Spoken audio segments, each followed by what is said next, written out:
Welcome!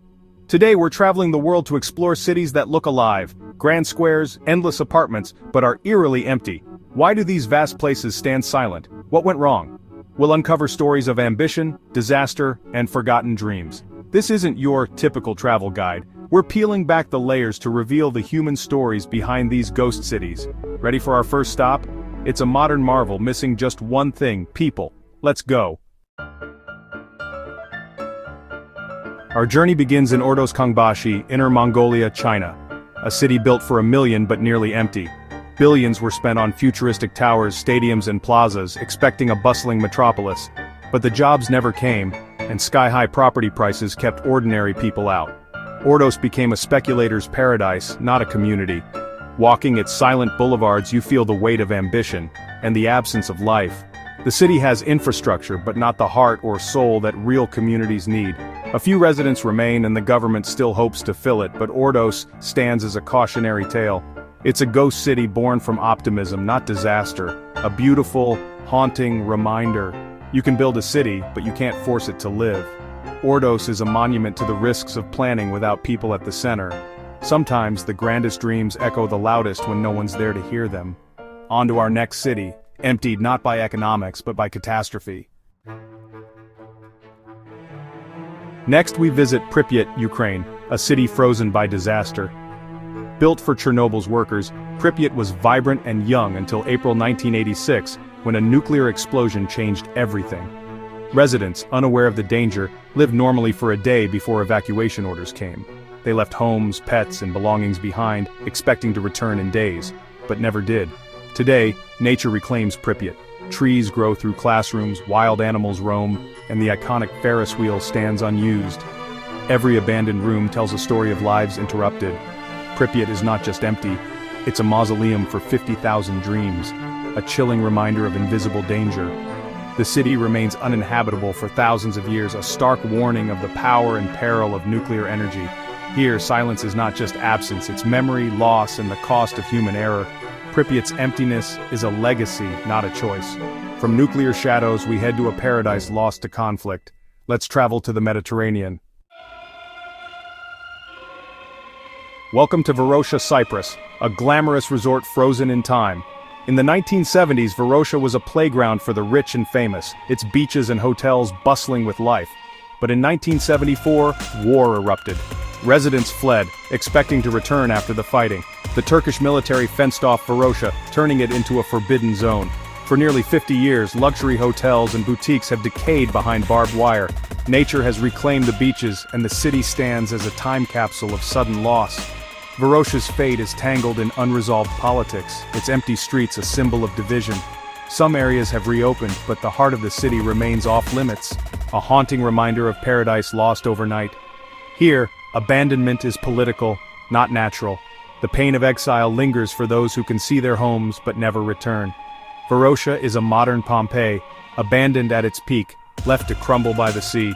Now let's climb to a hilltop where nature, not war, forced people to leave.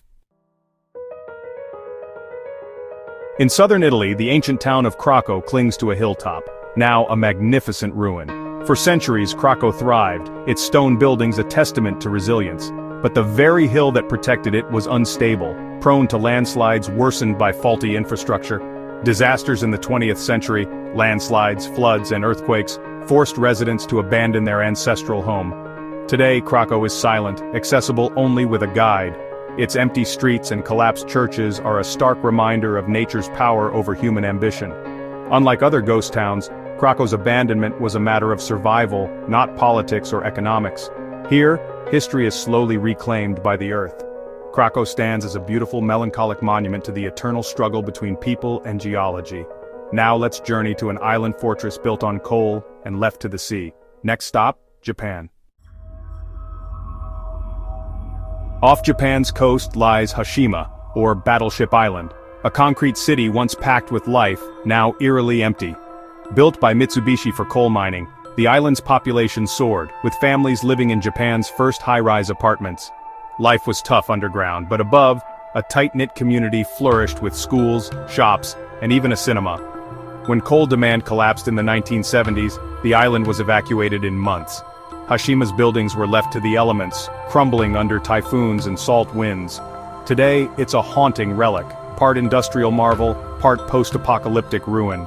The island's story is one of rapid rise and sudden abandonment, a symbol of Japan's industrial boom and bust. Now, tourists visit by boat, gazing at the ghostly remains of a vanished world. Hashima is a concrete memory, a testament to how quickly fortunes and entire communities can disappear. From the sea, we return to the Mediterranean to a village emptied by politics. Let's visit Kayaköy, Turkey, onward. In southwestern Turkey, Kayaköy's stone houses and empty churches spill down a hillside, a ghost village shaped by forced migration. Once home to Anatolian Greeks, Kayaköy was emptied in 1923 by a compulsory population exchange between Greece and Turkey. Greek residents were sent to Greece, Turkish Muslims arrived but struggled to adapt and soon left. Earthquakes and time finished what politics began, leaving only stone shells behind. Today, Kayaköy is an open-air museum, a memorial to the human cost of nationalism. Its silence speaks of lives uprooted and communities erased by political decisions. Here, emptiness is a scar left by history, not disaster. Walking its cobbled streets, you feel the weight of absence. Kayaköy is a village abandoned not by choice, but by decree. Now let's cross the ocean to a town swallowed by water. In Argentina, the ruins of Villa Epecuen rise from the salt flats, a spa town drowned by its own lake. Once a thriving resort, Epecuen drew thousands seeking the healing waters of Laguna Epecuen. In 1985, heavy rains caused the lake to burst its banks, flooding the town. Residents evacuated as salt water slowly swallowed their homes. For 25 years, Epecuen lay submerged, its story nearly forgotten. When the waters receded, a ghostly landscape emerged, buildings encrusted with salt, dead trees standing like sentinels. The town is now a surreal, apocalyptic ruin, a modern Atlantis revealed by drought.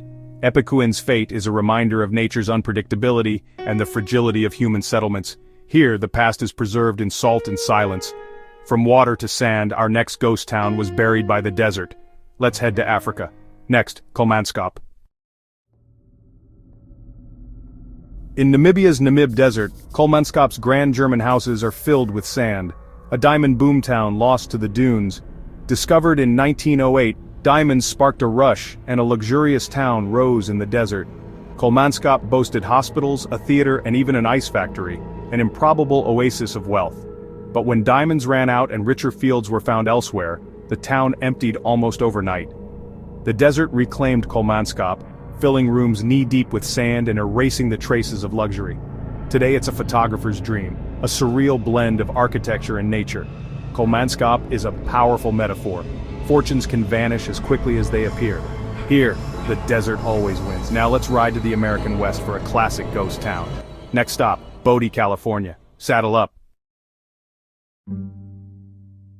Bodie, California, high in the Sierra Nevada, is the quintessential Wild West ghost town.